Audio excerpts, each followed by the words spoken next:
उमर गौतम साहब और ये जो जिनका जहांगीर आलम साहब का नाम आ रहा है, इनका खाली इतना हेल्प था मुझे कि भैया ये कर लो, तुम्हारा डॉक्यूमेंटेशन हो जाएगा। इन्होंने मुझे 1 रुपए की कोई मदद नहीं की। को अगर मेरा कोई दूसरा स्टेटमेंट आ जाता है किसी न्यूज चैनल पे और मैं ही आके कहता हूँ कि साहब ये जो कहा था वो तो झूठ था, इन्होंने मुझ पे जोर जबरदस्ती करके बुलवाया, मेरा कन्वर्जन भी जबरदस्ती हुआ था, ये लालच दिया था, शादी भी इन्होंने करवाई, पैसे भी दे दिए, वो सब झूठ होगा, पहले ही बता देता हूँ। अस्सलाम वालेकुम, मैं हूं शम्स तबरेज़ कासमी। आप देख रहे हैं मिलत टाइम्स और मेरे साथ हैं आफ्ताब अली।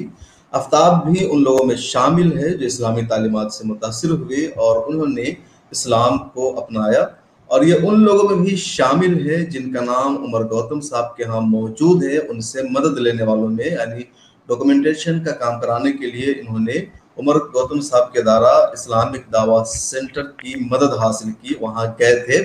हम आफ्ताब अली से जानने की कोशिश करेंगे कि आखिर इन्होंने किस लालच में आकर के अपना धर्म परिवर्तन किया, क्यों मजहब तब्दील किया, और उमर साहब ने किस तरह की लालच दी जिसकी वजह से ये हिंदू से मुसलमान बन चुके हैं। तो आफ्ताब अली साहब, मिलत टाइम्स में खुश आमदीद, स्वागत है आपका। सबसे पहले तो हम आपसे यही जानना चाहेंगे कि आखिर वो क्या चीज थी, ऐसा क्या सबब बना जिसकी वजह से आपने इस्लाम को अपनाया। देखिए, मैंने जो इस्लाम कबूल किया उसमें उमर गौतम साहब का कहीं से कहीं तक कोई कनेक्शन ही नहीं है, दूर से दूर। मैंने इस्लाम क्यों कबूल किया उसके पीछे मैं शॉर्ट में आपको बताऊंगा, बड़ा लंबा वाकया है। मैं इंदौर में एक सुपरमार्केट में नौकरी किया करता था, वहां पे मेरे बॉस थे।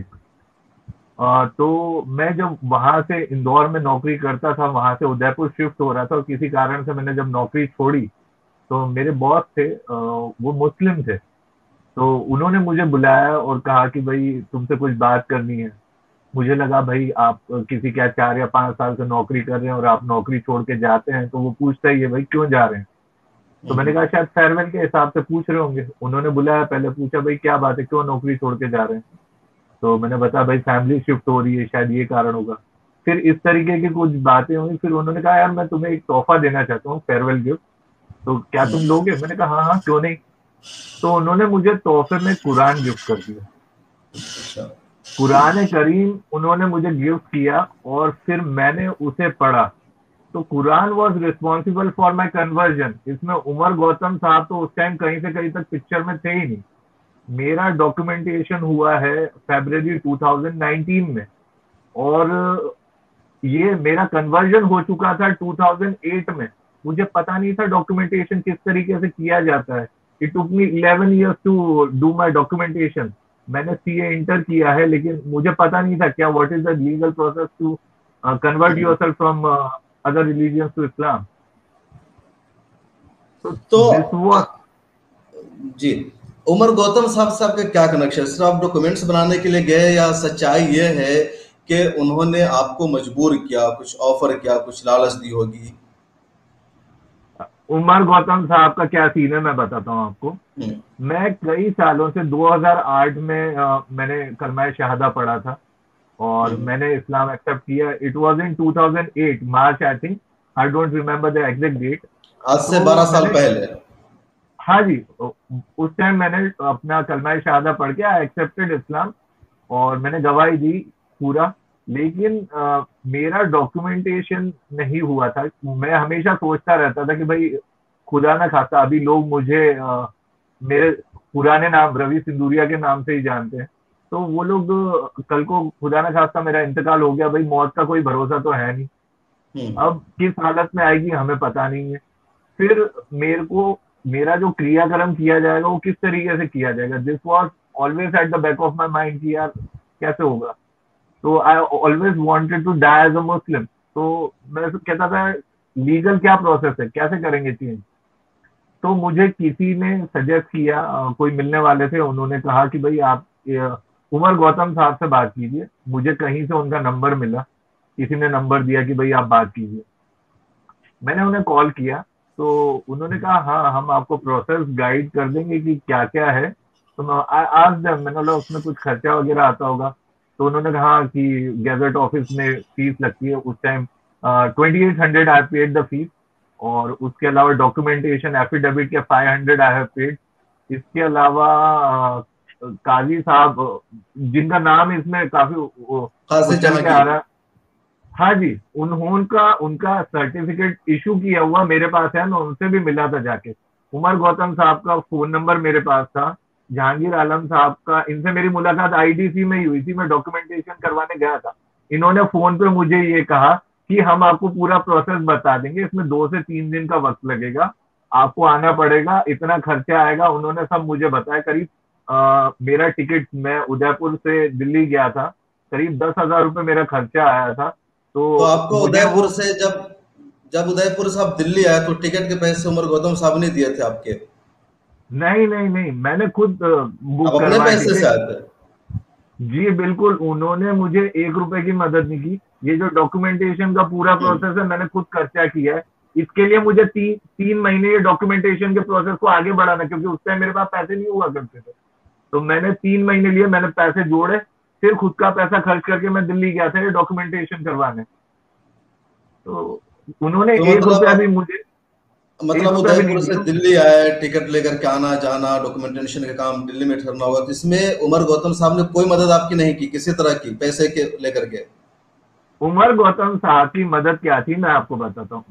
उन्होंने मुझे क्या किया, जब मैंने कहा भाई मैं अपना डॉक्यूमेंटेशन करवाना चाहता हूँ, तो उन्होंने कहा आप दिल्ली आइए। उन्होंने आईडीसी सेंटर का मुझे लोकेशन सेंड किया व्हाट्सएप पे। ठीक है, मैं इससे पहले दिल्ली नहीं गया हुआ था, तो मैं वहां दिल्ली गया डॉक्यूमेंटेशन करवाने के हिसाब से।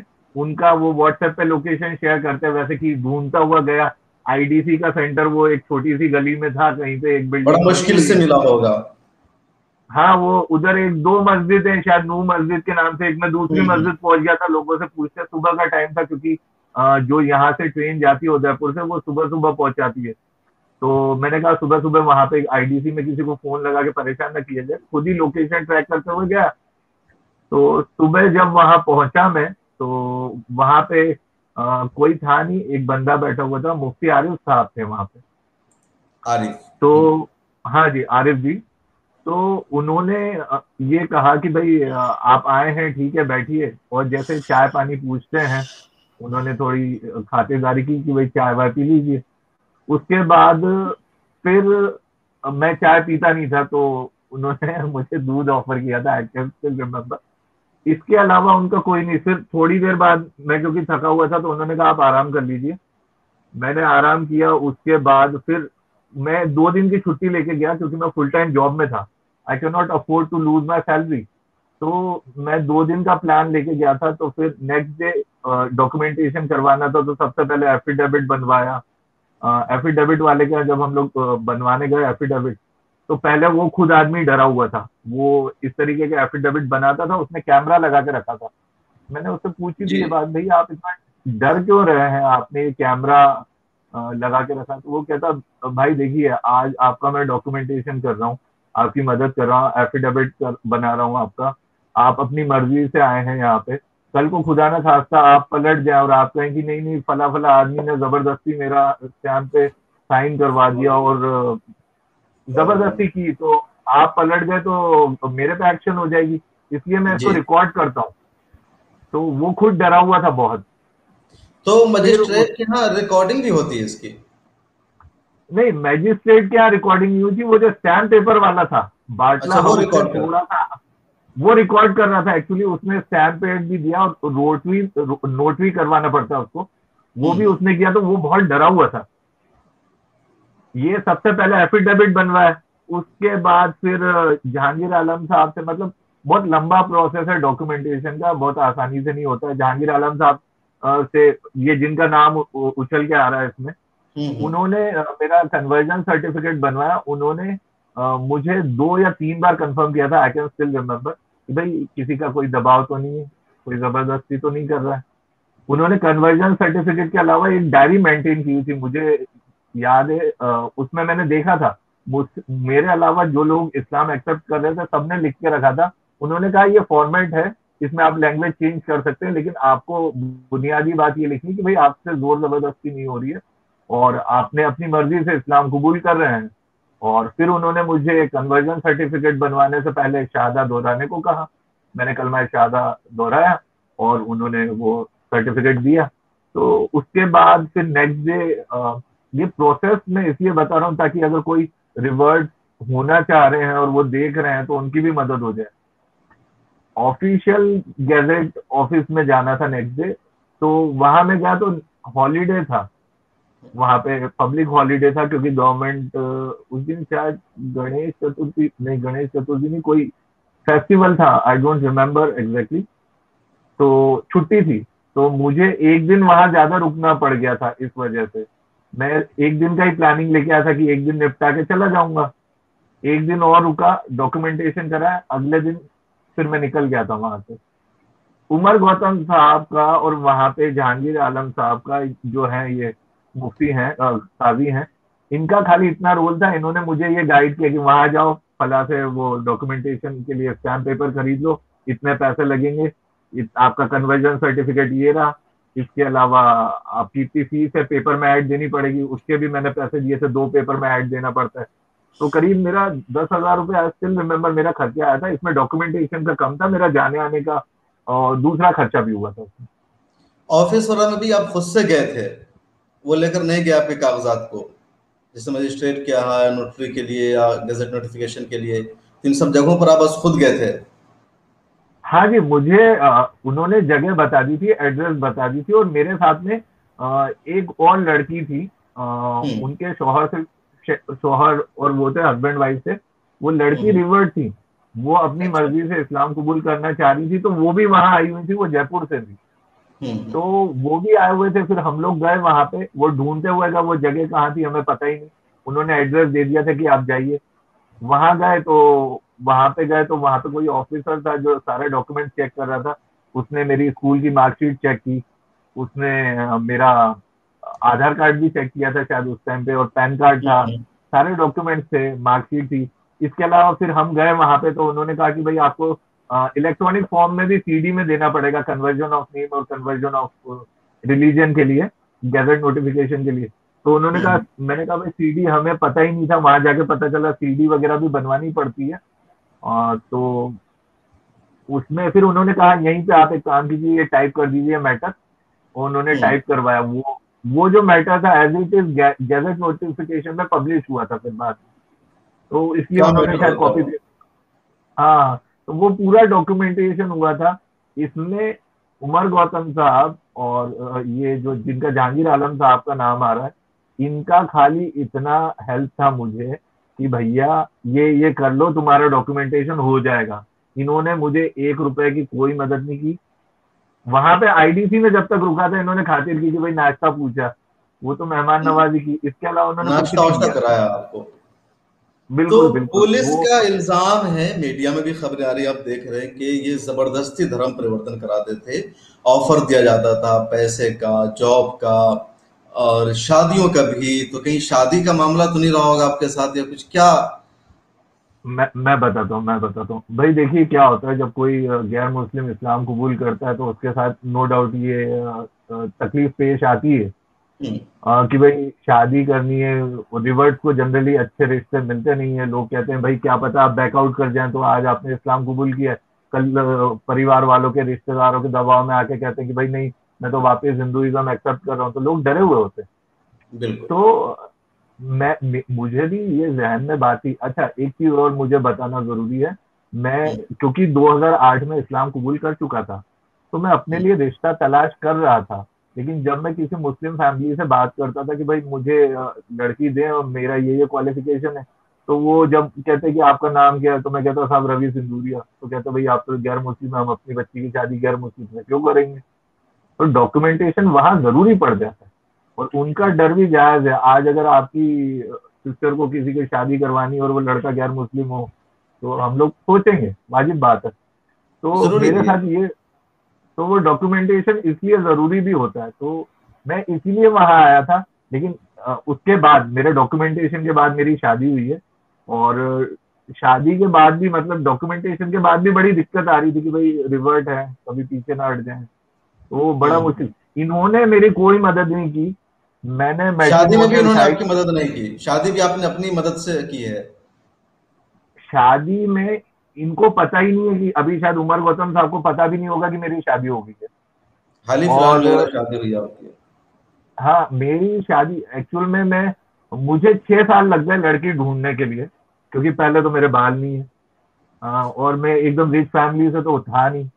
उसके हम्म, अलावा दूसरी दिक्कत ये होती थी कि जब मैं लोगों से कहता था कि भाई मैं अपने लिए एक मुस्लिम लड़की की तलाश कर रहा हूँ, मैं गैर मुस्लिम से मेरे लिए रिश्ते आ रहे थे। मेरे कई हम्म। रिलेटिव्स मेरे लिए रिश्ता ढूंढ रहे थे। मैंने कहा नहीं यार, मैं शादी करूंगा तो गैर मुस्लिम से तो नहीं करूंगा, मुस्लिम से ही करूंगा। चाहे मुझे पूरी जिंदगी कुंवारा बैठा रहना पड़ा, मैं गैर मुस्लिम से शादी नहीं करूंगा। ये जानने के तो बावजूद आपके खानदान वाले रिश्ते भेज रहे थे कि आप मुसलमान हो चुके हैं। हाँ, वो भेज रहे थे। उन्हें पता नहीं था एक्चुअल में क्या होता है कि जब तक आपका डॉक्यूमेंटेशन नहीं हुआ होता है तो हम्म, लोगों को पता नहीं होता। आप इतना खुल के नहीं कहते कि भाई मैंने इस्लाम एक्सेप्ट कर लिया है और ये अच्छा। सब चीजें हैं। हम्म, छुपी हुई बातें रहती है। और देखिए, आपके रिश्तेदार भले आपसे किसी चीज को लेकर नाराज हो, लेकिन वो आपके हितैषी होते हैं। वो हमेशा चाहते हैं कि आपके शादी हो जाए और वगैरह। तो गैर हम्म, मुस्लिमों के रिश्ते आ रहे थे, उसमें कोई दो राय नहीं है। लेकिन जब उनको पता चलता था कि लड़का भाई इस्लाम एक्सेप्ट कर चुका है या मुस्लिम है, तो वो मना भी हो जाते थे। उतनी हम्म, आसानी से मना भी हो रहे थे। लेकिन जब मैं मुस्लिम्स को रिश्तों के लिए अप्रोच करता था तो वहां पे भी दिक्कतें आती थी। कई मर्तबा मैंने अप्रोच किया था कई लोगों को, तो मुझे 6 साल लग गए। इसमें उमर गौतम साहब का कहीं कोई मेरा हेल्प नहीं हुआ। मैं सोच जरूर रहा था, क्योंकि इनके मिलने वालों में कई रिवर्स लोग वहां पे डॉक्यूमेंटेशन के लिए आते हैं। मैंने सोचा था कि अगर नहीं होगा तो इन लोगों से मदद मांगूंगा कि भाई कोई अच्छी लड़की हो तो बता देना। सिर्फ इतनी हेल्प मांगने के लिए सोचा था, लेकिन मैंने खुद से ही कर लिया वो। उसमें उनका कोई रोल नहीं था। चलिए, मुबारक हो, आपकी शादी हो गई आपकी अपनी मदद से। हम्म। ओके। अभी आप कहाँ रह रहे हैं? अपनी फैमिली से, माँ बाप से अलग हैं या साथ में भी उनके साथ रहना होता है? आपका ताल्लुकात कैसे हैं घर वालों से आपके? देखिए, मैं अल्लाह का बहुत बहुत बहुत शुक्रगुजार हूँ कि मेरे वालिद और वालदा ने इस्लाम एक्सेप्ट करने के बाद भी मुझे कभी ये नहीं कहा कि भाई क्यों ऐसा, क्यों। शुरू शुरू में देखिए, नाराजगी हर फैमिली में होती है। आज जब नेचुरल है, मैंने इस्लाम, वो तो होता है। होता ही है। तो जब मैंने इस्लाम एक्सेप्ट किया तो मेरे वालिद वालदा का ये थोड़ा सा रिएक्शन ये आ रहा था, अरे यार ये क्या हो गया हमारे बच्चे को। अभी मैं कल परसों देख रहा था, जी न्यूज वालों ने एक लड़का, कोई रिवर्ट था जिसने शायद आईडीसी से ही डॉक्यूमेंटेशन करवाया था, उसका वीडियो उसकी वालदा के पास गए हैं और उनका इंटरव्यू पूरा लिया है कि भाई ये जो है आपके बच्चे ने इस्लाम एक्सेप्ट कर लिया तो आपका क्या रिएक्शन है। मैं जी मीडिया और ये ऐसे जो न्यूज चैनल है जो इस तरीके की चीजें कर रहे हैं, भाई आप शुरू में उस टाइम पे आपने अगर मेरे पेरेंट्स का भी इंटरव्यू लिया होता तो वो भी नाराज थे। वो भी वही बात कहते हैं जो उस लड़के की माँ कह रही है। मैं उनको इनवाइट करता हूँ, आज एक काम कीजिए, मेरे वालिद वालदा का इंटरव्यू लीजिए, वो परेशान है क्या। इस्लाम कभी ये नहीं सिखाता है कि भाई आप इस्लाम एक्सेप्ट कर रहे हो तो आप अपने वालिद वालदा को घर से बाहर निकाल फेंकें। इस्लाम तो ये सिखाता है कि भाई अपने वालिद वालदा के साथ तमीज से पेश आए। तो मेरे वालिद वालदा आज भी नॉन मुस्लिम है। ये कहते हैं कि भाई मुस्लिम जो है फोर्स कन्वर्जन करते हैं। कुरान की एक आयत है जिसमें अल्लाह ताला कहता है कि भाई अल्लाह ताला कहते हैं कि दीन के मामले में जोर जबरदस्ती नहीं होती है। कुरान करीम मना करता है साफ तौर पे कि आप किसी को दबाव बना के इस्लाम कबूल न करवाएं। मेरे माँ बाप इसका जीता जागता सबूत है, वो आज भी गैर मुस्लिम है। हाँ, आप उन्हें समझा सकते हैं, उनके साथ बैठ के डिस्कस कर सकते हैं, उनसे उन्हें इस रिलीजन की अच्छी बातें बता सकते हैं, लेकिन आप किसी से जबरदस्ती तो नहीं कर सकते। और बिल्कुल, एक चीज कुरान और के मैं अपने साथ आयत है, ला इकराहा फिद्दीन, के दीन में कोई जबरदस्ती नहीं है, जोर नहीं है। Truth stand clear from error, साफ दिखता है। तो आप जोर जबरदस्ती से, आज अगर मुझे कोई कहता है कि मैं जोर जबरदस्ती से या किसी लालच में आके मैंने इस्लाम एक्सेप्ट किया, तो नहीं। आप एक काम कीजिए, आप मुझे कितना लालच देते हैं दे दीजिए, मैं हिंदुइज्म एक्सेप्ट करने वाला नहीं हूँ। कम। मुझे बहुत लोगों ने डराया भी कि तुम इस्लाम एक्सेप्ट कर रहे हो, ये कर देंगे वो कर देंगे। मेरे कई सारे रिलेटिव्स हैं जो मुझसे बहुत मोहब्बत रखते हैं और वो मेरी बड़े फिक्रमंद है, आज भी हमारे अच्छे रिश्ते हैं। वो मुझे कहते हैं यार तुमने ये बेवकूफ़ी कर दी, तुम्हें ऐसा नहीं करनी चाहिए था। कई नाराज हैं, अभी तक मेरे कई रिलेटिव्स मुझसे बात नहीं करते हैं। कई ऐसे भी हैं जो बात करते हैं, मोहब्बत से रहते हैं, दुआ सलाम करते हैं। तो हमारे रिश्ते अभी भी वैसे ही हैं। जो नाराज हैं वो नाराज हैं। अब उसमें क्या कर सकता हूँ, मैंने कभी अपने रिलेटिव से रिलेशन नहीं तोड़ा। अच्छा आफ्ताब भाई, एक पर्सनल क्वेश्चन कि अब जिस माहौल में आप हैं तो आपको तन्हाई का एहसास होता होगा। मतलब एक सब लोग जैसे रिश्तेदारों में ये वो त्योहारों पे कई सारे मौके पर मतलब रिलेटिव के यहाँ आना जाना वो नहीं हो पाता, वो जो पहले से था, या आप शायद एक हाँ, मुस्लिम फैमिली में पैदा होते तो वो रहता, तो ये तन्हाई का एहसास होता होगा, कैसा फील करते हैं आप ऐसे मौका पर?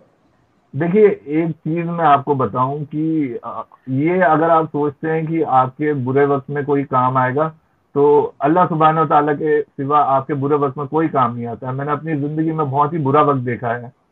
एक मेरे मामू हैं जो अभी भी गैर मुस्लिम ही है, तो उनका बड़ा एहसान रहा है मुझ पे। मैं उनकी उनका एहसान मैं शायद जिंदगी भर ना उतार सकूं। उन्होंने मुझे बुरे वक्त में काफी मदद की है। बाकी ऐसा है, अगर आप सोचते हैं कि आप अकेले हैं, आप दूसरों को मिस कर रहे हैं, आप आपके पास अगर पैसा है, माल है, तो सारे रिश्ते हैं, सब लोग आपके पास आएंगे। आपके बुरे वक्त में कोई भी आपके पास नहीं आता है। तो मैं अपनी जिंदगी में इन सब चीजों से ऊपर उठ चुका हूँ। मुझे अगर कोई है नहीं है उससे कोई फर्क नहीं पड़ता। मेरे वालिद वालदा ये मेरी दुनिया है। अल्लाह सुब्हानहू व तआला, अल्लाह के नबी, हमें इन चीजों से कोई फर्क नहीं पड़ता कि हमें कोई आ रहा है या नहीं आ रहा है। मैं आगे बढ़ के सबको कॉल करता हूँ, मेरे रिलेटिव्स को, उनको दुआ सलाम करता हूँ, उनके बर्थडे पे उनको विश करता हूँ। लेकिन मैं किसी से ये उम्मीद नहीं रखता हूँ कि मेरे मरने पे भी 4 लोग आएंगे। मैं उम्मीद नहीं रखता हूँ। ये फिजूल की बात है। आपको उम्मीद रखनी है तो अल्लाह सुब्हानहू व तआला से रखें। ये दुनिया वालों की इनसे, ये पैसे की दुनिया है। ये कुरान की एक आयत है जिसमें अल्लाह सुब्हानहू व तआला कहते हैं ये दुनिया धोखे का सामान है, इससे दिल मत लगाओ। तो कोई कुरान मतलब आपने नहीं है। हिंदी तर्जमा से पढ़ा है, उर्दू तर्जमा कैसे पढ़ा कुरान आपने? मुझे जो कुरान गिफ्ट किया था, मैंने पढ़ा था सही इंटरनेशनल का, अरबिक प्लस इंग्लिश ट्रांसलेशन था। क्योंकि मैं अरबिक अभी भी नहीं जानता हूँ। और अरबिक में मैंने कुछ सूरह याद की हैं और जो मैं नमाज में पढ़ता हूँ। लेकिन मैंने इंग्लिश ट्रांसलेशन पढ़ा था और वो सही इंटरनेशनल का था, तो मैंने उसको समझ के पढ़ा है। मुझे कुरान अरबिक में अभी भी पूरा नहीं पढ़ने आता है। मैं अरबिक नहीं पढ़ पाता हूँ। मैं सीख रहा हूँ, I am learning to read Arabic. But मैंने इंग्लिश ट्रांसलेशन से उसे समझ के पढ़ा है। ये कब आपको कुरान दिया गया था? 2000, मैं जब इंदौर से जॉब छोड़ के आ रहा था तो मेरे बॉस ने मुझे गिफ्ट किया था। तो वो मैंने पढ़ा था। मुझे किताबों का बहुत शौक है पढ़ने का और शौक मुझे था आपको? बहुत बहुत सेल्फ हेल्प बुक्स मैं पढ़ता हूँ। मैंने कई अच्छी किताबें पढ़ी है। एक एक बुक बड़ी मुझे पसंद है, उसका नाम है द आइडियल मुस्लिम। बहुत अच्छी किताब है। मुझे लगता है हर मुस्लिम को वो किताब एक बार जरूर पढ़नी चाहिए। तो किताबों से आपको पता चलता है ये रिलीजन क्या है। और मैंने सिर्फ कुरान नहीं पढ़ी है, मैंने दूसरे रिलीजियस स्क्रिप्चर्स भी पढ़े हैं। मैंने बाइबल को भी थोड़ा बहुत पढ़ा है। दूसरे रिलीजन्स के बारे में भी मैंने स्टडी किया है। तो मैं एक चीज जानता हूँ भाई, देखिए क्या होता है, कोई भी रिलीजन अच्छा बुरा नहीं होता है। आपके सामने अगर कोई टमाटर वाला सब्जी वाला आया है, वो सिर्फ टमाटर ही बेच रहा है, उसकी पूरी ऑटो में टमाटर ही टमाटर है। अगर मैं आपसे कह दूं कि आप एक काम कीजिए, उसमें से पाव भर टमाटर छांट लीजिए, तो आप कौन से छांटेंगे? आप अपने लिए बेस्ट वाले ढूंढते हैं कि यार इसमें बिल्कुल। से अच्छे वाले कौन से। हालांकि वो सभी अच्छे हैं, लेकिन हम्म। आपको जो अच्छे लगेंगे आप वो तलाशेंगे। तो रिलीजियन मैंने जब पढ़े तो सब में अपनी अपनी अच्छाई है, सब में अपनी अपनी चीजें हैं। मुझे मतलब बेस्ट ये था, मुझे बेस्ट लगा कंपैरेटिव कि स्टडी किया आपने मतलब? बिल्कुल बिल्कुल, मैंने कई स्कॉलर्स को स्टडी किया। जाकिर नायक, जिनका नाम कई बार न्यूज में उछलता है कि भाई उन्होंने ऐसा किया वैसा किया, मैं वो कंपैरेटिव रिलीजन के एक्सपर्ट मानता हूँ उन्हें। उनकी एक बुक है 20 कॉमन मिसकंसेप्शंस अबाउट इस्लाम, वो मैंने पढ़ी। उसने मेरी काफी मदद की, क्योंकि मेरे कई मिसकंसेप्शंस थे इस्लाम के रिगार्डिंग, कि भाई मुस्लिम्स नॉन वेज क्यों खाते हैं। कई सारे मिसकंसेप्शन पर्दा प्रथा के प्रति, कि भाई पर्दा क्यों करते हैं। तो जब आप एक समझदार आदमी से इस बारे में चर्चा करते हैं और उसके लॉजिक्स आपको अ, लगता है कि नहीं यार ये बात कुछ सही कह रहा है या समझ में आ रही है, तो आप उसे सुनते हैं। फिर मुझे लगा कि नहीं यार, ये जो मैं सोच रहा था इसमें वैसा तो कुछ है नहीं। कई सारी आयतें मिसकोट की जाती हैं कुरान में से। तो जब आप पूरा पढ़ेंगे ना कुरान को, तब आपको पता चलेगा इसमें है क्या एक्चुअल में। तो ओके। वो रीजन रहा था मेरे कन्वर्जन का। बहुत शुक्रिया, आपने अच्छी बातचीत की। एक और बात आपसे जानना चाह रहे थे कि क्या बोलते हैं कि जब आपने इस्लाम कबूल किया, मुसलमान बने, सब लोगों के साथ रहे, अब जो मीडिया में जो खबरें आ रही है, मीडिया में आप देख रहे हैं कि बहुत ज्यादा इसको इश्यू बनाया जा रहा है कि जबरदस्ती धर्म परिवर्तन कराते थे, लोगों को मजहब बदलने पर मजबूर करते थे। हालांकि कोई सबूत नहीं मिल सका है मीडिया के पास, मेरे ख्याल में कोई भी एक बंदा ऐसा नहीं मिला है जो आकर के अभी तक ये कहा हो कि मेरा जबरदस्ती मजहब उन्होंने तब्दील कराया। हाँ, उनके पेरेंट्स कुछ के बोल रहे हैं, लेकिन असल बात तो यह है कि वो बंदा खुद बोले। तो मकसद क्या है इन मीडिया वालों का, वो क्यों ऐसा दबाव बनाना चाह रहे हैं? देखिए, एक चीज है, मीडिया, मेन स्ट्रीम मीडिया, देखिए आज मिलत टाइम्स को मैं देख रहा था। आप लोग, पहले तो मैं आप लोगों का बहुत बहुत शुक्रगुजार हूँ कि आप इस तरीके से सच्ची खबरें दिखा रहे हैं। देखिए, मेन स्ट्रीम मीडिया को इस टाइम मसाला चाहिए। इस टाइम उन्हें वो न्यूज पसंद आती है जिसमें टीआरपी बढ़ जाए, उनकी रेटिंग्स बढ़ जाए, व्यूअर्स बढ़ जाए, एड्स के पैसे ज्यादा आने लगे। तो दिस इज द मेन। आज न्यूज क्या है, मैंने न्यूज चैनल देखना ही बंद कर दिए हैं, क्योंकि आधी से ज्यादा न्यूज उसमें फेक होती है। अच्छा, ये न्यूज जब मैंने देखी कि उमर गौतम साहब का नाम आ रहा है और ये लोग कह रहे हैं कि साहब आईएसआई से फंडिंग हो रही है। नाउ अगेन मैं इस टॉपिक को थोड़ा सा इस पे एम्फसाइज करूंगा। ये कहते हैं आईएसआई से उनकी फंडिंग हो रही थी। साहब, मैं एक बात बताता हूँ, मैं नौकरी पेशा इंसान हूँ। मेरा ज़कात थोड़ा बहुत जो भी बनता है, मैं आईडीसी के अकाउंट में जमा करके उसका स्क्रीनशॉट भेजता था उमर गौतम साहब को कि भाई साहब चेक करना, मेरा 500 रुपए का ज़कात आपके अकाउंट में आया है कि नहीं आया है। मैंने किया ऐसा, मैंने उनको 500 रुपए का मेरा ज़कात बन रहा था, मैंने उनको भेजा। मैंने कहा साहब चेक करना आपके अकाउंट में आ गया, क्रेडिट हो गया। तो उन्होंने कहा था हाँ साहब मिल गया। तो हम क्या ऐसा ही हैं, हम उनकी फंडिंग कर रहे हैं? अरे भाई, मेहनत से कमाया हुआ पैसा है, 500 रुपए की आईएसआई फंडिंग होती है क्या? मतलब आप किसी इंसान को ब्लेम लगा रहे हैं कि भाई आईएसआई की फंडिंग हो रही। उस आदमी को मैं जानता हूँ। मैं आपके साथ एक वाकया शेयर करता हूँ, ये जी। रिवर्स गेट टुगेदर के बारे में मेरा अपना इंसिडेंट शेयर करता हूँ। हम्म। उमर गौतम साहब हर साल एक मीटिंग किया करते थे, उसको रिवर्स गेट टुगेदर कहते हैं। उसमें पूरे इंडिया से जिन लोगों ने अपना इस्लाम एक्सेप्ट किया होता है, उनको इनविटेशन दिया जाता। मुझे भी इनविटेशन आया था, व्हाट्सएप के थ्रू आया था कि भाई इस दिन को मीटिंग है, आप पधारिए। कोई टिकट विकेट कुछ नहीं आया, सब पैसा खर्चा करके। इस साल मैं गया नहीं क्योंकि मेरे पास पैसे नहीं थे। वेरी ऑनेस्ट, मैंने उनको एक्सक्यूज दूसरा दिया था, बट मेरे पास पैसे नहीं थे और मैंने कहा छुट्टी लेके कौन जाएगा, नौकरी के दिन पैसे बिगड़ जाते हैं। मतलब एक रियल रीजन था, तो लेकिन आदमी बता नहीं पाता इसको, तो आपने कुछ और एक्सक्यूज कर दिया होगा हाँ, बस। मैंने कहा मैं नौकरी पेशा इंसान हूँ, अब वहां जाऊंगा तो खर्चा भी होगा, टिकट का पैसा भी लगता है। तो मैंने तो क्या एक्सक्यूज वो दिया, जो मैंने कहा बुलाते थे सब लोगों को, तो वो खर्च नहीं देते उम्र, सब टिकट वोड़ा का किराया, गेट टुगेदर में बुला रहे हैं तो? साहब कुछ भी नहीं मिलता है, खाली इनविटेशन का एक पेज आता है कि साहब इस दिन गेट टुगेदर है, आपको आना है। तो मैं, जब मेरा डॉक्यूमेंटेशन हुआ उसके बाद 2019 में मैं गया था वहां पे गेट टुगेदर में। क्या था वो गेट टुगेदर, मैं बताता हूँ आपको। जी। उस मीटिंग में क्या होता है, मेरी तरह जिन लोगों ने इस्लाम एक्सेप्ट किया होता है, वो लोग सब मिलके आते हैं और वो लोग इस धर्म के बारे में जो अच्छी अच्छी बातें उन्हें अच्छी लगी हैं, वो हम्म। बताते हैं, शेयर करते हैं कि भाई मैंने इसलिए एक्सेप्ट किया, आपने ऐसा क्यों किया, आपने भाई मजहब बदलना, आप किसी मजहब में पैदा हुए थे और उसको आपने चेंज कर दिया है, तो वो बड़ा डिसीजन होता है लाइफ का और बोल्ड डिसीजन होता है। तो वहां पे वो लोग ये शेयर करते हैं कि भाई ऐसा क्यों किया, क्या चीज थी आपने ऐसा किया। अच्छा, इसमें एक चीज और होती है, कई लोग ऐसे होते हैं जो वहां पे आते हैं और उनके साथ कई आजमाइशें हो रही होती है कि भाई फैमिली ने निकाल दिया है, घर वालों ने। वहां पे मैंने कई ऐसे रिवर्ट को देखा है जो अभी तक अपना डॉक्यूमेंटेशन करवाने की हिम्मत नहीं कर पाते हैं कि भाई पेरेंट्स क्या कहेंगे, ससुराल वाले क्या कहेंगे, समाने वाले क्या कहेंगे, फला फला क्या कहेंगे। वो चाहते हैं इस्लाम एक्सेप्ट करना।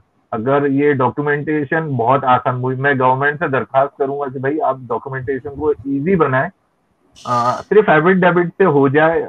इतना बड़ा लेंदी प्रोसेस। अभी मैं जब आईडीसी से वापस लौटा तो एक कोई रिवर्ट से उन्होंने मुझे अप्रोच किया, भाई डॉक्यूमेंटेशन कैसे करवाते हैं मुझे बताइए, मुझे भी करवाना है। तो मैंने उनको बताया भाई इतना खर्चा आएगा। अभी वो रुके हुए हैं, उनके पास इतना पैसा ही नहीं है। अब मैं भी अमीर होता तो थोड़ी मदद कर देता, लेकिन मेरे पास भी, हर इंसान के पास अपनी जरूरतें लगी हुई है। अभी आपने मुद्दे गेट की बात, टुगेदर का, जी, कुछ कह रहे थे हाँ मुद्दे गेट की बात। टुगेदर, हाँ मैं मुद्दे से भटक गया था थोड़ा। हम्म। रिवर्स गेट टुगेदर पे आते हैं। वहां पे क्या था, मैं गया तो मैं शौक हुआ। वहां पे पूरा हॉल था, भरा हुआ था, उसमें रिवर्ट करीब 1000 लोग होंगे मेरे हिसाब से वहां पे, जो ये नाम कह रहे हैं कि भाई 1000 लोग इन्होंने जबरदस्ती कन्वर्ट किए। मेरी उनमें से कई लोगों से इंटरेक्शन हुई, कोई भी ऐसा आदमी मुझे नहीं मिला वहां पे जिसने जबरदस्ती वहां पे बैठ के बुलाया गया हो कि पकड़ के बिठा दिया हो कि भाई तुम्हें तो इस्लाम एक्सेप्ट करना ही है, तुम तो आ जाओ। ऐसा कुछ भी नहीं था वहां पे। वो लोग बकायदा आके, पढ़े लिखे लोग, मैं सोचता था यार, जनरली क्या होता है जब आप इस्लाम एक्सेप्ट करते हैं तो आपको लगता है अरे यार मैं पागल तो नहीं हो गया, मैंने अपना रिलीजन चेंज कर लिया, इतना बड़ा डिसीजन ले लिया। एक बड़ा फिर डिसीजन वहां पे होता है कई, जिंदगी का। बहुत बड़ा डिसीजन होता है, बहुत मुश्किल होता है। हम्म, तो जब वहां पे दूसरे लोगों को आप देखते हैं, वो आके स्टेज पे आके कहते हैं कि भाई मैंने पीएचडी कर रखी है, मैं डॉक्टर हूँ, या मैं इंजीनियर हूँ, या मैं चार्टर्ड अकाउंटेंट हूँ, मैंने इस वजह से इस्लाम एक्सेप्ट किया है, तो आपको लगता है नहीं यार, आप थोड़ा सा, आप कोई बेवकूफ़ी नहीं कर रहे हैं, ये बाकी के लोग भी हैं, ये इन्होंने भी दीन को समझा और एक्सेप्ट किया है। तो वो एक हौसला अफजाई की तरह होता है, उससे ज्यादा कुछ नहीं होता। ओके। अच्छा, ये जो रिवर्ट गेट टुगेदर होता है, तो इसमें क्या कुछ गैर मुस्लिमों को भी बुलाया जाता है और कोशिश की जाती है इस तरह बोल करके उनको मुतासिर किया जाए और फिर वो इस्लाम कबूल करे? यानी सिर्फ रिवर्ट होते हैं या कुछ गैर मुस्लिम भी वहाँ बुलाए जाते थे? भाई मैं जब वहां पे गया तो मेरी जितने लोगों से मुलाकात हुई, मेजोरिटी रिवर्ट्स ही थे वहां पे। कोई ऐसा बंदा नहीं था जिसको बुलाया गया हो कि आपको कन्वर्ट कर देते। मैं तो उनमें से कई लोगों से मिला तो मैं उनको पहचान भी नहीं पा रहा था कि भाई ये गैर मुस्लिम है कि मुस्लिम है, और पूछने में भी शर्म आ रही थी, भाई साहब अब रिवर्ट है क्या? तो वो नहीं, ऐसा कुछ नहीं। तो उसमें अच्छा। मेजोरिटी लोगों से, वो जब इसके उन्होंने क्या कर रखा था, टर्न बाय टर्न, ये शायद इसका यूट्यूब पे आपको वीडियो मिल जाएगा, इन्होंने यूट्यूब पे ये वीडियो लोड करके रखा था, शायद इन्होंने मुझे वीडियो भेजा था, लिंक भेजा था शायद यूट्यूब का, कि 2019 में जब रिवर्ट गेट टुगेदर हुआ था तो इन्होंने उसका वीडियो बनाया था, पूरी शूटिंग हुई थी। उसमें क्या कर रहे थे, वन बाय वन रिवर्ट्स को बुला रहे थे नेम से, इन्होंने फॉर्म भरवाया कि आप जो जो रिवर्ट पे फॉर्म देते, वन बाय वन एक एक रिवर्ट को वो स्टेज पे कॉल कर रहे थे और वो अपने बारे में बता रहा था कि साहब मैं फला फला जगह से हूँ, मैंने इसलिए एग्जाम एक्सेप्ट किया है, या ये मेरे साथ ये चैलेंजेस लगे, मुझे इस्लाम में ये चीजें पसंद आई, और ये इस तरीके की बातें हुई। वहां पे गैर मुस्लिम तो मुझे दिख नहीं रहे थे, हालांकि थे ये सभी गैर मुस्लिम जो इस्लाम कबूल कर चुके थे। जी बिल्कुल। ओके, तो बहुत शुक्रिया, आपने तफसील से बातचीत की। अगर कोई और आपका एक्सपीरियंस हो, तजुर्बा हो, तो आप शेयर कर सकते हैं, आपके पास टाइम है। जी, मैं एक चीज ये शेयर करना चाहूंगा कि मैं जब उमर गौतम साहब से मिला था, आईडीसी में मैं आया था, तो पहले मुझे पता नहीं था कि वो खुद रिवर्ट है, और अच्छा। मुझे लगा कि ये एक रिवर्ट होके इस तरीके से बड़ा अच्छा काम कर रहे हैं, क्योंकि डॉक्यूमेंटेशन में बड़ी तकलीफ आती है मुस्लिम को। अभी भी मैं कई ऐसे मुस्लिम को मेरे शहर में जानता हूँ जो इस्लाम कबूल कर चुके हैं, लेकिन उनका डॉक्यूमेंटेशन पेंडिंग है। अभी भी सोसाइटी उन्हें हिंदू ही समझती है और वो सोसाइटी में उसी तरह से रह रहे होते हैं। तो वो डॉक्यूमेंटेशन को थोड़ा सा आसान बनाए। और दूसरा, ये यहाँ पे मैं आपके पास आया हूँ और मैंने आपको अप्रोच किया है, वो उसका मेन रीजन ये था कि मुझसे नहीं देखा जा रहा था कि एक ऐसा इंसान जो इस तरह की चीजों में लिप्त नहीं है, जिस तरीके से आरोप लगाए जा रहे हैं। मैं मेन स्ट्रीम मीडिया पे देख रहा हूँ कि उमर गौतम साहब के सामने बारे में, या मुफ्ती जहांगीर आलम साहब के बारे में इनसे कहा जा रहा है कि भाई इन्होंने रैकेट चला के रखा है धर्मांतरण का। भाई थोड़ी तो मेन स्ट्रीम, अच्छा मेन स्ट्रीम मीडिया के बारे में एक चीज और मैं कहूंगा, वो कहती है कि भाई इन्होंने रैकेट चला रहे हैं और धर्मांतरण का। अरे भाई अभी आरोप लगा है उनपे, आरोप साबित नहीं हुआ है, आप तो उनको इस तरीके से पेश कर रहे हैं जैसे आप ही कोर्ट है और उन्होंने, आपने उनका केस फाइनल कर दिया है। भाई कोर्ट को अपना काम करने दीजिए, आज हाई कोर्ट से फैसला आ जाए या सुप्रीम कोर्ट से फैसला आ जाए, तब आप अपने न्यूज चैनल पे दिखाइए कि भाई इस आदमी ने ये रैकेट चलाया, या ये, वो आप वो न्यूज चला रहे हैं कि साहब वो धर्मांतरण वाले रैकेट का भांडाफोड़, योगी जी ने ये कर दिया वो कर दिया। अरे ठीक है भाई, आपको अगर किसी आदमी को कोई गवर्नमेंट की एजेंसी पकड़ के ले गई है, उस पर शक है, तो भाई वो आरोपी है। वो अभी से ही, वो आपने आरोप तो आपने तो खुद ही साबित कर दिया कि साहब ये तो इन्होंने जबरदस्ती करी है। अरे भाई मैं सामने आके कह रहा हूँ, मेरा कोई उन्होंने जबरदस्ती नहीं किया, मेरे डॉक्यूमेंट मैं अवेलेबल कर दूंगा, जिसको चाहिए हो मुझे मेल कर दें, मैं अपने डॉक्यूमेंटेशन जो आपके प्रोसेस डॉक्यूमेंट्स है। हैं आपके? हाँ आपके जी पास मेरे पास डॉक्यूमेंट्स है डॉक्यूमेंट, रखे? आप भेज हाँ जी सकते हैं हमें? मेरा, बिल्कुल हम आपको देंगे। मेरा एफिडेविट है, मेरा कन्वर्जन सर्टिफिकेट है, मेरा ऑफिशियल गैजेट मेरे पास डाउनलोडेड है, उसके बेसिस पे मैंने आधार कार्ड चेंज करवाया, पैन कार्ड चेंज करवाया, मेरा पुराना आधार कार्ड, मेरा पुराना PAN card, I have the complete document, मेरा स्कूल का marksheet I have, you can go and check it, मैंने सीए इंटर किया हुआ, मेरा पुराना मार्कशीट मेरा पुराने नाम से है। तो मैं ये डॉक्यूमेंट इसलिए नहीं दे रहा हूँ, मुझे लगता है कि भाई हम लोगों को आगे आके बोलना पड़ेगा। आज अगर किसी बेगुनाह को आप इस तरीके से पेश कर रहे हैं मेन स्ट्रीम मीडिया में कि उसने ऐसा कर दिया, उसने वैसा कर दिया, और मतलब अभी तक उससे आरोप साबित ही नहीं हुए हैं।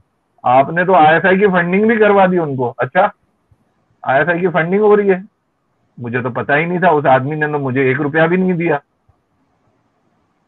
मैं अभी भी तो प्राइवेट नौकरी करता हूँ, उनको पता था मेरे पास डॉक्यूमेंटेशन के लिए पैसे भी नहीं थे जब मैंने उनको अप्रोच किया था, उस आदमी ने मुझे 1 रुपए की मदद नहीं की है। पुलिस ने आप तक अप्रोच किया, फोन किया पूछताछ के लिए, आपके घर वालों तक कोई इस तरह की कोई खबर है?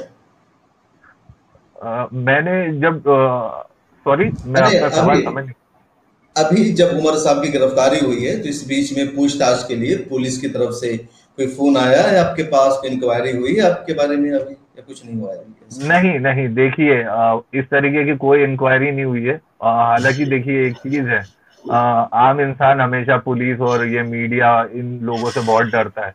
जब आपको भी मैंने अप्रोच किया इस चीज के लिए तो मेरी वाइफ डरी हुई थी कि भैया तुम्हें क्या पड़ी है यार, वो अल्लाह बैठा है उन लोगों की मदद करेगा, तुम क्यों ऐसे इस तरीके की बेवकूफ़ी चीजें कर रहे हो, मेन मीडिया में आ जाओगे, हाईलाइट हो जाओगे, तुम्हारी नौकरी जा सकती है, ये हो जाएगा वो हो जाएगा। मैंने कहा देखिए ये सब चीजें अगर मैं सोचता रहूंगा तो फिर क्या मतलब है, हम सभी डरे रहेंगे। और देखिए गुनाहगार सिर्फ वो नहीं होता है जो गुनाह करता है, जो लोग साइड में खड़े होकर चुपचाप देख रहे होते हैं वो भी उस गुनाह में शरीक ही होते हैं। मेरी अपनी सोच है। तो मुझे लगता है हमें आगे आना चाहिए और बोलना चाहिए। अगर कोई भी रिवर्ट जो वहाँ आईडीसी के रिवर्ट वहाँ पे जिसने अपना डॉक्यूमेंटेशन करवाया है, मैं उन लोगों को एनकरेज करूंगा कि भाई आप मेन स्ट्रीम मीडिया से कांटेक्ट करें।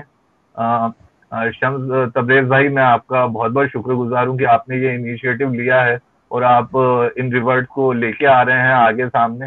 हालांकि रिवर्ट को हिम्मत करनी पड़ेगी भाई, देखिए क्या है, जो हालात पेश आएंगे तो आएंगे, मेरी नौकरी जाती है तो जाए, क्या होगा, नौकरी चली जाएगी। मुझे अच्छा एक चीज और मैं यहाँ डिस्क्लेमर दूंगा, कल को जी। मान लीजिए ये ये जो पूरी बात कही है मैं पूरे होशो आवाज में कह रहा हूँ, मैं ड्रिंक करता नहीं हूँ, और मैं ये चीज जरूर कहूंगा कल ऐसा को हो कि अगर आरोप लग जाए कि भाई मिल्लत टाइम्स में शम्स तबरेज़ कासमी के दबाव ने में अगर आपने बोला है कि नहीं आप नहीं, ऐसे ही कर। मैं इसीलिए डिस्क्लेमर दे रहा हूँ। देखिए क्या होता है कि पुलिस से हम लोग काफी डर जाते हैं। पुलिस के हाथ में क्या होता है कि वो पुलिस और मीडिया ये बहुत दो खतरनाक लोग हैं, हमें समझना पड़ेगा कि ये एक हीरो को विलन बना सकते हैं, विलन को हीरो बना सकते हैं। अभी मैं आपके चैनल पे आके ये अपना इंटरव्यू दे रहा हूँ और बता रहा हूँ कि भाई ऐसी ऐसी चीज है, कल को अगर कोई ऐसा होगा नहीं, अल्लाह बेहतर जानता है, कोई मेरी वाइफ को किडनैप कर ले कि भाई इनको मार देंगे, आप अपना बयान वापस लीजिए, मैं कोर्ट में आके कहने को तैयार हूँ। लेकिन कल को मेरी वाइफ को किडनैप कर लिया जाए, साहब इनको मार देंगे या आपके वालिद वालदा को मार देंगे, आप कोर्ट में आके ये नहीं कहेंगे या ये कहेंगे कि इन्होंने जबरदस्ती इस्लाम कबूल करवाया, तो हो सकता है शायद मैं डर के आके कह भी दूं भाई मैं अपनी बीवी से प्यार करता हूँ, अपने माँ बाप से प्यार करता हूँ। तो एक आम आदमी हूँ, मेरे पास इतना पैसा नहीं है कि इन सब चीजों में कोर्ट कचहरी में खर्च करूं, या मैं भी ये तो ठीक है ऑफलाइन ऑनलाइन मोड में आपके चैनल पे आ गया, आप ये कहते दिल्ली आ जाओ तो मैं कहता भाई साहब थोड़ा पैसे का इंतजाम कर लो। तो इस तरीके की चीजें रहती हैं, और इसीलिए मैं अभी यहाँ डिस्क्लेमर दे रहा हूँ कि कल को अगर मेरा कोई दूसरा स्टेटमेंट आ जाता है किसी न्यूज चैनल पे और मैं ही आके कहता हूँ कि साहब ये जो कहा था वो तो झूठ था, इन्होंने मुझ पे जोर जबरदस्ती करके बुलवाया, मेरा कन्वर्जन भी जबरदस्ती हुआ था, ये लालच दिया था, शादी भी इन्होंने करवाई, पैसे भी दे दिए, वो सब झूठ होगा, पहले ही बता देता हूँ। तो इस तरीके की चीजें बोलना पड़ती है। तो ये आफ्ताब अली है जिनका पुराना नाम क्या है, आपने आफ्ताब अली आपका? रवि सिंदूरिया मेरा नाम था। हाँ, और मैंने रवि सिंधोरिया जब आफ्ताब अली है जो कह रहे हैं कि मैं पूरे होश हवास में मुकम्मल दियानत के साथ एक बार फिर कह रहा हूँ कि मैंने अपना मजहब अपनी मर्जी से तब्दील किया था। जो कुछ कह रहा हूँ इंटरव्यू के दौरान अपनी मर्जी से कह रहा हूँ, किसी का दबाव नहीं है, किसी की जोर जबरदस्ती नहीं है। और इन्होंने पूरी अपनी कहानी बताई कि कैसे इस्लाम से मुतासिर हुए और उमर साहब से क्यों उन्होंने राब्ता किया, कैसे उनका राब्ता हुआ और उमर साहब ने उनकी कितनी मदद की। कह रहे कोई मदद नहीं, किस तरह इतना कि उन्होंने मेरी रहनुमाई की कि यहाँ से डॉक्यूमेंट्स बन सकता है। डॉक्यूमेंट्स बनाना इनके लिए इसलिए जरूरी हो गया था क्योंकि ये इस्लाम पर मरना चाहते थे। जो लोग इस्लाम से वाकिफ हैं, इस्लाम को जानते हैं, उनकी जो सबसे बड़ी ख्वाहिश वो होती है कि हालत ईमान में उनकी मौत आए, इस्लाम पर बिल्कुल उनकी बिल्कुल। जिंदगी का खात्मा। एक मुसलमान की सबसे बड़ी ख्वाहिश होती है, जो मुसलमान होते हैं उनके लिए इससे बड़ी दौलत कुछ और नहीं होती है कि मरते वक्त उनकी जुबान पर ला इलाहा इल्लल्लाह मुहम्मद रसूलुल्लाह का विर्द हो जाए। ये किसी भी एक मुसलमान की सबसे बड़ी ख्वाहिश होती है, उनकी जिंदगी का सबसे बड़ा ये सरमाया होता है। और जो लोग मुसलमान उन चीजों को जानते हैं और इसी मकसद के लिए सब लोग अपना डॉक्यूमेंट्स भी बनवाते हैं। इसके लिए गौतम साहब ने मदद की। आफ्ताब अली ने जो कुछ कहा है, जो कुछ खुलासा किया है हमारे साथ बातचीत में, उससे यूपी पुलिस के दावे खारिज होते हैं। जो मेन स्ट्रीम चैनल हैं, जो मीडिया है, जो अखबारात हैं, उनमें जो खबरें चल रही है उस पर भी सवाल उठ रहे हैं, जहां चिल्ला चिल्ला कर कहा जा रहा है कि जबरदस्ती कन्वर्जन कराया जाता था, ऑफर दिया जाता था पैसों का, जॉब का, मुलाजमत का और शादी का, औरत का। लेकिन आफ्ताब कह रहे कि ऐसा कुछ नहीं है, बल्कि एक पैसा तक नहीं मिलता है। उनके प्रोग्राम में जो लोग रिवर्स आते हैं वो सब अपना पैसा खर्च करके आते हैं, उनकी तरफ से टिकट का भी नहीं मिलता है। हालांकि ये नॉर्मल बात है कि जब भी कोई प्रोग्राम करता है, कोई ऑर्गेनाइजेशन किसी तरह की तकरीब मुनक्किद करती है, तो वहां आने वालों को कम से कम टिकट तो दिया ही जाता है, होटल में ठहरा जाता है। लेकिन कह रहे ऐसा भी कुछ नहीं हो रहा था, सिर्फ प्रोग्राम के दौरान कुछ खाना वगैरह हो जाता एक रहा होगा। एक जी एक मिनट में आपको थोड़ा सा और बीच में रोक रहा हूँ। मैं आपको एक वाकया बताता हूँ जो वहां रिवर्स गेट टुगेदर में मेरे साथ हुआ था। देखिए, इस्लाम के बारे में कई सारे मिसकंसेप्शंस लोगों में हैं। उसमें से एक कॉमन मिसकंसेप्शन है कि एक मुस्लिम के लिए नॉनवेज खाना जरूरी है। अगेन, इस पे एक पूरा डिबेट हो सकता है। मैं अपने बारे में बताऊंगा। मैं अभी तक 100% प्योर वेजिटेरियन हूँ, मैं नॉनवेज नहीं खाता। खैर, अब इस बारे में हम लोग बात नहीं कर रहे हैं। तो जब रिवर्स गेट टुगेदर हुआ तो मैं वहां आया था। तो वहां पे क्या हुआ कि जो खाना था वहां पे नॉनवेज था। होटल में जहां हमें रुकाया गया था कि भाई आपको वहां से एक हॉल में जहाँ मीटिंग रखी है वहां जाना है। तो वहां पे क्या था कि नॉनवेज ही था खाने में। अब साहब, मैं नॉनवेज तो खाता ही नहीं हूँ। तो कई लोग मेरे साथ में थे, वो मजे ले रहे थे मेरे कि साहब खा लो, क्या है, हलाल है, आप नॉनवेज अब आपने इस्लाम कबूल किया तो खा लें। मैंने कहा नहीं नहीं, ऐसा जरूरी तो नहीं है, कहीं पे भी नहीं लिखा कि फर्ज है। तो मैंने नहीं खाया। तो वहां पे मैं बैठा हुआ, तो कई लोग देख रहे थे, यार खाने में सब नॉनवेज ही था। तो जिस होटल में मैं रुका था, तो उस होटल वाले से पूछा, मैंने कहा वेज में क्या है? तो वो कहता, भाई हमें ऑर्डर जो मिला है वो नॉनवेज का ही मिला है। मैं, तू दाल लेके आ, पेमेंट मैं कर दूंगा। तो वो जब दाल मंगाया था, तो दाल दाल नहीं थी शायद, वहां पे सब्जी अवेलेबल थी, कोई मिक्स वेज थी। तो अच्छा। वो जो मिक्स वेज थी, वो क्योंकि मैंने स्पेशल ऑर्डर की थी खुद के लिए, वहां पे जो इन्होंने तो नॉनवेज रखा था, उसका पेमेंट मैंने खुद किया था। मतलब उनको शायद उमर गौतम मतलब साहब को आपने इनको खाना पता भी नहीं। अपने पैसे का खाया। मतलब ये हुआ खुलासा कि आपने प्रोग्राम के दौरान भी अपना पेमेंट करके खाया। और ये सही है, मुझे भी जहां तक मालूम है कि कोई वेज नॉन वेज का कोई मसला नहीं, इसका मजहब से तो कोई ताल्लुक ही नहीं है। बस ये है हाँ कि फला फला जानवर हलाल है, फला फला हराम है। कुछ लोग समझते जी हैं कि जी, शायद बस ऐसा हो, लेकिन ऐसा कोई ताल्लुक नहीं है। तो बहुत शुक्रिया आफ्ताब अली साहब, आपने लंबा वक्त दिया, कीमती बातचीत रही हम लोगों की और तकरीबन 43 मिनट तक हमारे आपकी गुफ्तगू रही। हमारे ऑडियंस, हमारे नाजरीन, आप इस बारे में क्या सोचते हैं कमेंट सेक्शन में जरूर लिखिए और तहजीब के साथ गालम गलोच मत कीजिए। इन्होंने अपना एक्सपीरियंस शेयर किया है, किसी को गाली नहीं दी, किसी को बुरा भला नहीं कहा है। और इंसान बदलता है दुनिया में, वो कहते हैं ना, कोई एक मजहब पर नहीं रहता, फैत है। अब हिंदुस्तानी की तारीख को देख लीजिए, हिंदुस्तान की सरजमीन से, हिंदुस्तान की धरती से कई मजहब ने जन्म लिया है। बुद्धिज्म ने यहाँ से जन्म लिया है, जैन मत के यहाँ जन्म हुआ, हालांकि इन दोनों मजहब के फॉलोवर्स यहाँ बहुत कम है, दूसरी जगहों पर है। संस्कृत धर्म है, मुसलमान भी यहाँ है और कई सारे धर्म में क्रिश्चियन है। तो ये अपना एक फैत होता है, इंसान कहीं भी जा सकता है और आफ्ताब अली के साथ ऐसा ही हुआ है। तो आप अपनी बात तहजीब के दायरे में कमेंट में लिख सकते हैं। अगर मुझे अच्छा लगा आपका कोई कमेंट, तो उसे हम लाने की कोशिश करेंगे। बहुत शुक्रिया आफ्ताब अली साहब, आपने अपना वक्त दिया, बातचीत की, आप निकल करके बाहर आए। हमें उम्मीद है मेन स्ट्रीम मीडिया वालों को भी आपसे कांटेक्ट करना चाहिए और बातें जो सच्चाई है वो सामने आनी चाहिए। झूठ की खेती नहीं करनी चाहिए, झूठ का सहारा नहीं किसी को लेना चाहिए। फिर मुलाकात होगी किसी और शख्सियत के साथ। आप सब अपना ख्याल रखिए। अल्लाह हाफिज।